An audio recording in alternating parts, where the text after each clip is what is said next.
What's going on YouTube? This is JMMA and welcome back to my channel. Today's video, we're going to be talking about what I think the chances of UFC champions are to becoming a two-time weight division champion. Now, we're only going to be focusing on the men's division. So we're going to be starting off with Alexander Pantoja in the flyweight division. And we're going to be moving down all the way to Tom Aspinall in the heavyweight division. Now, for the first fight, we're going to be focusing on Alexander Pantoja against Sean O'Malley. And these two have had some beef in the past. We have seen on Twitter that Alexander Pantoja on interviews saying that he beat Sean O'Malley, and Sean O'Malley rebutting that he beat Pantoja. And then footage released of their sparring where we've seen that Alexander Pantoja got dropped by a Sean O'Malley liver kick. And honestly, after seeing that, I just, that completely changes whatever thought you see. Now, if we look at their past 5 fights, we see that Pantoja has won his last 5 fights as well as Sean O'Malley. Although Pantoja has made his last 3 fights look very closer than they should have been. Steve Erceg, in my opinion, arguably won that fight. Brandon Royval, he didn't win that fight. I thought Pantoja won that fight, but he still made it close at the end. And then Moreno, I thought he won that fight too. But he beat Perez, he beat Royval. But the thing is that whenever it comes to striking, that's just Pantoja's weak point. He always seems to give away the later rounds when it comes to striking. I mean, we've seen him with the Erceg where he got clipped multiple times by the elbows, the hooks that made him left bleeding. And then we see with Royval, he got momentum at the end where throwing these 1-2s that just kept on catching Pantoja, right? But every time he just kept on running in and then going for the takedown. And I feel like for Sean O'Malley, that's not going to work. I feel like his striking's better than anybody in the flyweight division. I feel like he's top 3 best strikers in the UFC, and I feel like he's just gonna rock Pantoja and then knock him out. And then even if it goes to grappling, I feel like his grappling isn't enough. If Aljamain Sterling couldn't take down Sean O'Malley, Pantoja can't. Aljamain Sterling is a bigger guy and he couldn't even take down Sean O'Malley, so I don't think a little Alexander Pantoja is going to be able to do it. So when it comes to chances, I think Pantoja has a 0% chance of even being close to beating O'Malley. I just think O'Malley would absolutely embarrass Pantoja, and I feel like he would just beat him every time. So, moving on, we're going against Sean O'Malley in the bantamweight division against Ilia Topuria in the featherweight division. Now, this is an interesting matchup as Sean O'Malley has speculated that he wants Ilia after beating Marlon Vera in his last fight. He wants Ilia. I mean, he should defend more, let's be honest. I feel like he should at least defend your belt like 4 times before you even think about even going up a division. But honestly, this is a very fun matchup. I don't think it's as fun as Max Holloway versus Topuria, but I believe they're both very dangerous, man. But I just believe Ilia Topuria has that more dangerous factor in him. If you look at their last 5 fights again, we've seen that O'Malley has won his last 5 fights. He absolutely embarrassed Chito Vera in his last fight. A complete clinic. I mean, I gave Sean O'Malley almost all 5 rounds. And then we see Topuria's last fight. It was pure domination. He got dropped against Jai Herbert, but then again, he went to have practically knockout of the year over him. And then he went on to embarrass Bryce Mitchell subbing him. And then embarrassing Josh Emmett, literally putting on a 50-45 clinic on him. And then knocking out Alexander Great Volkanovski, which is one of the featherweight goats. So this is honestly a very fun matchup. They're both very good at striking. Ilia's a better grappler. He's known for his Greco style. But honestly, if Peter Yan has rocked Sean O'Malley, I can see Ilia Topuria being a more dangerous Peter Yan when it comes to this stuff. So it was a close fight with Peter Yan. I feel like Ilia's better, not to mention Sean O'Malley's going up a weight class. So chances, I really would give Sean O'Malley a 4% or a 4 out of 10 chance of beating Topuria. I feel like if these two were to scrap, I feel like 4 times out of 10, Sean O'Malley would probably take it.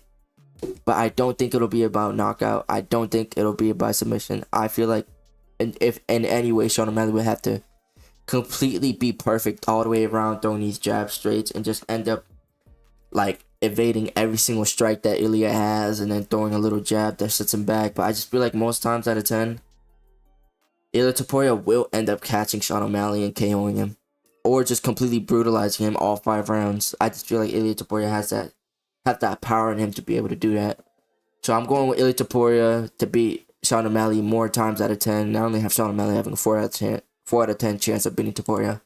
Now moving on, the featherweight champ against the lightweight champ. We have Ilya Topuria versus Islam Makhachev, and this is a very interesting fight. I mean, looking at the last 5 fights, Topuria knocked out Volkanovski in his last fight by a brutal right hook, but then we see Islam Makhachev beating Volkanovski twice.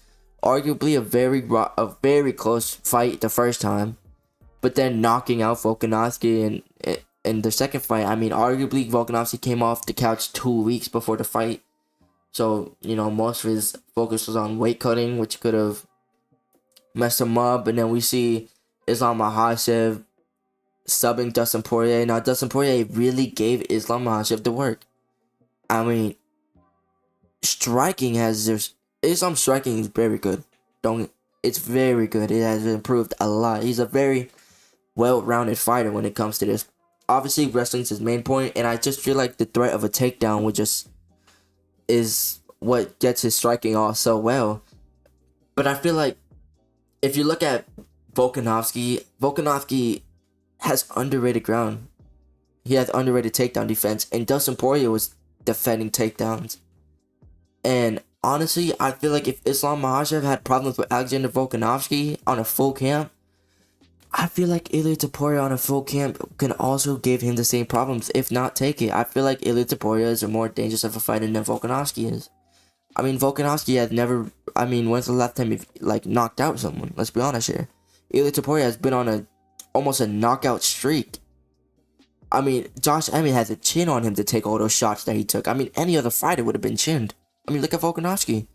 He got chinned completely and set to the ground. I mean, that was a sad sight to see, but Ilya Topuria with his ground game, he's been shown to have good takedown defense against Bryce Mitchell. Now, don't get me wrong, Bryce Mitchell is no Islam Makhachev, but I feel like if it came to the point where they had to fight, I feel like Ilya Topuria has a bigger chance than most people would think. I think Islam Makhachev is a great, well-rounded fighter, but Ilya Topuria has the power in him that if Islam makes a mistake, the same he did with Poirier or Volkanovski in the first fight, I feel like there was just a chance that Ilya could at least knock him down, and then his ground game is not as good as Islam, but it could be just enough. So as a chance, I say Ilya Topuria has a 4 out of 10 chance of beating Islam. I feel like Islam would win most of the time, but this could easily be a 6 out of 10 chance, a 5 out of 10 chance. I just feel like, in my mind, I feel like Islam Makhachev will take it more. I feel like he's a bigger 155er than Ilya would be. So if you guys have any rebuttals on this, just make sure to leave it in the comments and I'll reply. But I say Ilya Topuria has a 4 out of chance at becoming a 2-time weight champ. Now moving on, Islam Makhachev versus Belal Muhammad. Now these two they train in the same camp. They're practically they're brothers, alright? They play in the same camp. They're taking the same sauce. I mean, let's be honest here. I mean, look at Belal. I mean, that's crazy. I mean, Belal is most definitely on the sauce. I mean, just look at the guy. He has back veins. I mean, back veins.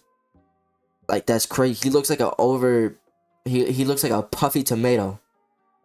It's crazy to see, because when he was grappling against Leon Edwards, you can see that vein popping out his back, and it was just it really made you think, like, wow, this man cannot be natural. But these two fighters both stand at 5'10". I mean, we've seeing pictures of them together. They're both the same height, and dare I say, Islam Makhachev looks a little bit bigger. I mean, looking at their last 5 fights, these two fighters are on an amazing win streak. I mean, Belal Muhammad's on like a 14 fight win streak.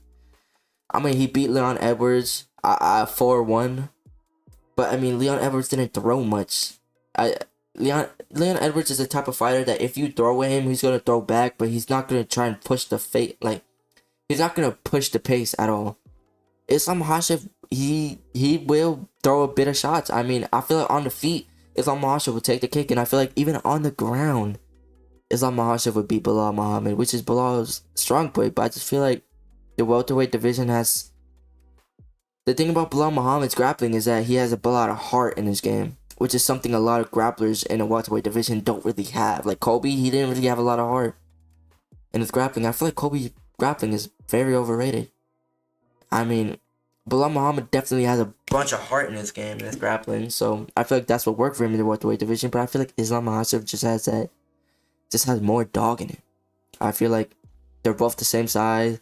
They're both a little bit like. I feel like Islam Makhachev is a little bit bigger, so I feel like if he were to go to 170, he would be like, he would look huge in the cage. I mean, huge. So, I mean, it was said Bilal Muhammad in an interview recently that Khabib was taking him down, ragdolling him, and I mean that's an out of shape Khabib.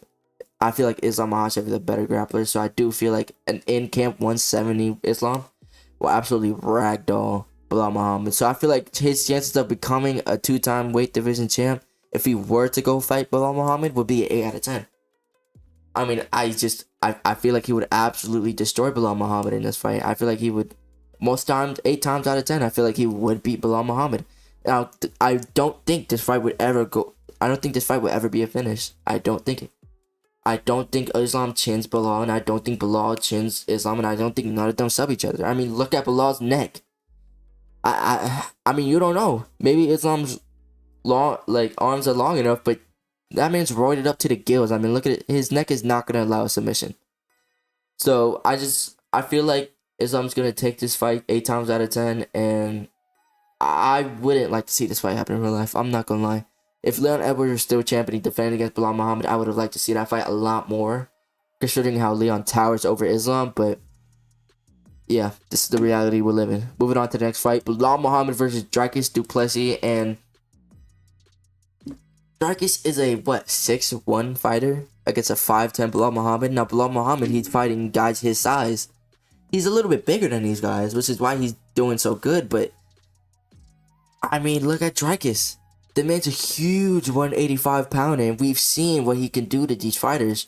I mean, if we look at their last 5 fights, I'm not gonna lie. Dricus chinned Whitaker, someone that was in the 170 pound, someone that was in the welterweight division, who I think like Bilal Muhammad can't beat. Sean Strickland's someone that actually Bilal beating by decision, because Sean Strickland's not that good of a grappler as Bilal, but he went toe-to-toe with Strickland. I arguably thought Strickland won that fight, but I mean, hey.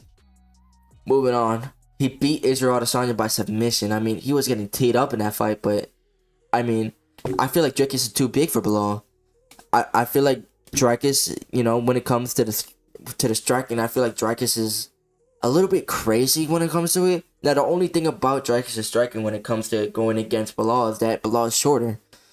Dricus likes to throw these overhands while ducking down and then throwing them very high. So I don't know if he's used to having to throw these overhands a little bit low, but I feel like if he did adjust, I feel like it would catch Bilal. I feel like Bilal is not that sound of a striker. And I feel like if anything, he'll like leave his chin up in the air, which is what every fighter does against Dricus, and he'll just end up, you know, hurting Bilal. And then if it goes to the ground, I feel like Dricus will hold his own. I feel like if there's any chance of this being a finish, I feel like Dricus will finish Bilal before Bilal even finishes Dricus. So I have really no faith in Bilal winning. So by chance of his fight winning, I have a 2 out of 10. I mean, he could win. This could be like a boring decision, or it could be an entertaining decision. You don't know. Dricus always pushes that pace, but I feel like he would win 8 times out of 10 compared to Bilal. So, I mean, good luck, Bilal. Don't even think about moving up. You would not win. So, let's move on. Dricus du Plessis versus Alex Pereira. Now, this has been speculated in UFC 305. He has said, Pereira has mentioned saying he would come down to 185, and then Dricus saying he would come up to 205 after I have no excuse. And I mean, like, dog. I mean, like, as much as Dricus du Plessis is being hated, I mean, come on, that's like Israel Adesanya would never do that. I mean, come on. He's actually, like, entertaining. I mean, he made Israel Adesanya and Strickland cry. He's an entertaining fighter. Don't get me wrong, he's a terrible fighter. Like, he just looks like a drunk white man throwing these overhand gorilla punches, but damn, he's entertaining sometimes. So I feel like if this were to ever happen, I mean, look at their last 5 fights. Who's on a bigger momentum streak? You could argue this for either way. But I feel like it's Pereira. I feel like Pereira's on a bigger streak right now. I mean, he knocked out Yuri in the second round. He knocked out Jamal Hill in the first round, and he knocked out Yuri in the beginning of the second round while knocking him down in the first. I mean, if you look at how he knocked down Yuri in the first round of the second fight, he threw a check hook while Yuri was going in throwing wild punches. And I mean, look at the time Dragus face planted the canvas while fighting Israel Adesanya. I feel like if he ever does that overhand stuff at 205, I feel like not only is Alex Pereira gonna eat it, but I feel like he's gonna throw a check hook that's gonna end up knocking Dragus all the way down to the ground. I like, maybe if this comes to a grappling, this could be a trouble. But is Dragus a better grappler than Jan Blachowicz?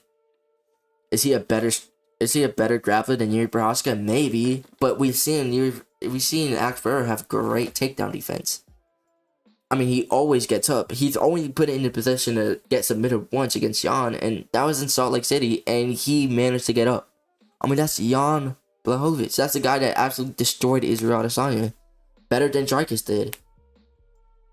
So honestly, if I'm looking at this fight, clear face, I mean, after the recency of Dragus, you could argue that he has a big chance of beating Pereira. But I mean, just look at it face first. I mean, the whole arsenal that Pereira has against Dragus, I just feel like Dragus has a 2 out of 10 chance of even like beating Pereira. I mean, I don't think this fight would even go to the final bell. I mean, when's the last time Alex Pereira has never reached the final bell in a 5-round fight? I mean, he's had 5-round fights, and all of them have come by way of finish. Either he got knocked out or he knocked everyone else out. I mean, Jan took him to a final fight, but that was in Salt Lake City where they're both gassed in a 3-round fight.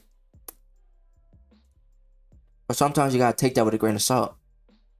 So honestly, Dragus only has a 2 out of 10 chance. I feel like Pereira beats him in every single way besides grappling, but I just feel like Pereira's takedown defense is better. He's taller. You know, he uses that to his advantage. And Alex Pereira always goes for the kill. Israel Adesanya was picking off shots. Adesanya's gonna go for that left hook, and it's gonna absolutely knock Dragus off. And yeah, he's gonna leave him more brutally battered than Sean Strickland did. Now moving on, Alex Pereira versus Tom Aspinall. Now this is a scary matchup, and this is the one fight where I recommend a UFC champion going up a division. I feel like every other fighter, I feel like Islam's not gonna do it. But I mean, if Leon Edwards was champ, I feel like he would need probably like one more title defense before he came up. But I feel like every other champion has a long way to go, considering that they've just been champ in the past 2 years. Like, they just become champ. I mean, if you look at the rankings like a year or two ago, you would see that almost every champ has changed at all, like every time. So these guys are fairly new champions. I mean, Topuria became a champ this year. Bilal became a champ this year. Sean O'Malley became a champ like last year around August. Who else am I missing? Dragus became champ this year. I mean, that's a lot of people that are becoming champ recently. So I feel like they have to defend their belt. But I feel like as for to see him go and become 3-time UFC champion in 3 different weight divisions, I mean, that's a crazy feat. I mean, that's something we have to see at least even try out. I don't know if Dana would ever do this. I know Tom Aspinall's down for it. I know Pereira's down for it. I feel like this is a very dangerous fight. If you look at their last 5 fights, I mean, goddamn, Tom Aspinall he's dangerous. He has the least fight time in UFC. He's been knocking out everybody in that first round. He got injured in Blades, but I mean, if that fight went on, I feel like he would have chinned Blades. Same way he did in the second fight. He's a scary fighter, and I mean, Alex Pereira has knocked out the last 3 people by brutal KO every time. So it's like, what do you think? I feel like this is one of the most anticipated fights in the UFC right now. I would say top 3 in my opinion. I would say it'd be Aspinall Jones, Topuria Holloway, and then Pereira Aspinall. I feel like those will be the top 3 most exciting fights to come in the UFC right now, and I feel like I'm happy for that. As Aspinall is a heavyweight. I mean, when's the last time we seen an entertaining heavyweight on the scene? John Jones, that was a year ago. A year and a half ago. He hasn't fought since. He's a fake champion. Tom Aspinall is a real champion. And then I just feel like this is a very fun fight. I feel like this is one of the most funnest fights you could do. Dana White, please do this. And if this ever were to go to a chance, if this ever were to happen, I feel like Aspinall would have a 4 out of 10 chance of winning. I feel like, well, yes, Aspinall, I feel like he would come around the same size as Aspinall. Like, Aspinall always goes underweight. He's not always just 265. But I feel like Pereira would be, I feel like he could put on that weight as Aspinall. He'll be more fit, of course, but I feel like Aspinall's way of defense, he always gets caught by the 1-2s. I mean, it worked with Yuri. It worked with Israel Adesanya. I mean, the way he holds his hands up is always prone to a 1-2. And I feel like Aspinall, I mean, if you look at his, like, recent wins, 1-2 Blades, 1-2 Pavlovich, 1-2 Tybura. Like, he's knocking these people out with 1-2s. I mean, that's his specialty. So I feel like that's just an automatic nightmare matchup for Pereira. I feel like Pereira, maybe he could, gain a new chin, but I feel like Aspinall had power. He doesn't. I don't think he has as much power as Pereira, but I feel like he has enough to chin Pereira. But there's a 4 out of 10 chance. I mean, who knows? Aspinall could do a 1-2, and then Pereira could throw a check left hook, and it could knock Aspinall down, rock him maybe. We don't know what type of heavyweight power Alex Pereira could have. So I mean, this could be a 5 out of 10. Now that I'm reading this, I think this could be a 5 out of 10 fight. But I'm gonna go 4 out of 10 because my heart's telling me 5 out of 10, but my brain's telling me 4 out of 10. So I'm gonna just go with my brain this time. I feel like Aspinall is a great fighter. I feel like he's an amazing fighter, and so is Pereira. Make this fight happen, please. Moving on, we're going Aspinall against the fake champ Jon Jones. I mean, come on. I mean, I don't want to see. I would like to see this fight because I want to see Jon Jones lose, but I don't want to see this fight more than anything else. I would rather see every other fight I just mentioned more than this. I mean, look at the last 5 fights. I mean, look at Jon Jones. An overrated Ciryl Gane win. Ciryl Gane did not have any takedown defense. I mean, he literally put his arms at his side waiting to get takedown, which is something Alex Pereira would never do. He always gains the underhooks, maybe a little guillotine sometimes. He always goes for the underhooks. He always stands back up. I feel like Jon Jones is not going to ragdoll Pereira on the feet. I don't think that's going to happen. I feel like he survives. I feel like he's trained with Glover Teixeira like enough to know that he's good. And I mean, he has a black belt by knockout. I mean, who do you know is doing that? He beats Jon Jones. Stop playing with me. If we're going with chance, I feel like he beats him 9 times out of 10. I mean, look at Jon Jones' resume. He lost against Dominic Reyes. He had a, he struggled against Thiago Santos. He struggled against Anthony Smith. He's, easy work of Ciryl Gane, but I mean, okay. That's like wrestling a baby. The man only has striking in his game. Alexander Gustafsson, good win. PED freak. We're moving on. That's it. I feel like Pereira beats him 9 times out of 10. I hope he beats him 100 times out of 10, and I hope he beats him every time. I feel like Jon Jones should retire from the sport, or at least fight Aspinall and lose. I feel like those should be his only options right now. I don't want to see a fight with Stipe. I don't care enough for it. Thank you for watching. That's all. That's the video. So let me know what you guys think. If you guys have any points that I missed or something that you want to remind me of, make sure to leave it in the comments and I'll reply to all of them. So yeah. All right. See ya.